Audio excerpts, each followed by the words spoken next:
అయితే నిఖిల్ తన బెస్ట్ ఫ్రెండ్తో ఉన్న కొన్ని బెస్ట్ మూమెంట్స్ అన్నిటినీ సోషల్ మీడియా వేదిక ద్వారా అభిమానులకు షేర్ చేసుకుంటూ వచ్చాడు. నా జీవితంలోని బెస్ట్ ఫ్రెండ్ ఎవరైనా ఉన్నారు అంటే దీనే.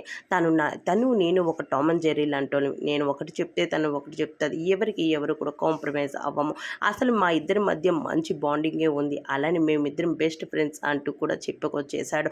ఆ ఫొటోస్ చూసిన చాలామంది అభిమానులు మాత్రం మీ ఇద్దరి మధ్య ఫ్రెండ్షిప్ అనేది ఉంది అని మేము అనుకోలేదు. ఎందుకు అంటే కావ్య మేడంను తన వల్లే మీరు వదిలేశారని మేము అనుకుంటూ ఉన్నాము.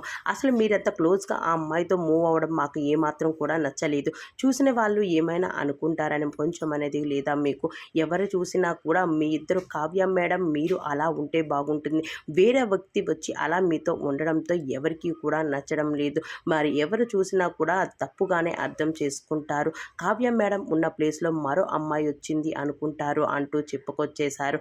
అయితే చాలామంది అభిమానులు మాత్రం ఎమోషనల్ అవ్వడంతో పాటు మీరు అలా చేయడం బాగోలేదు. మీరు కావ్య మేడంతోనే ఉండాలి. అసలు ఈ మరో అమ్మాయిని ఎలా అలా ఊహించుకోగలుగుతున్నారు అంటూ చెప్పుకొచ్చేశారు.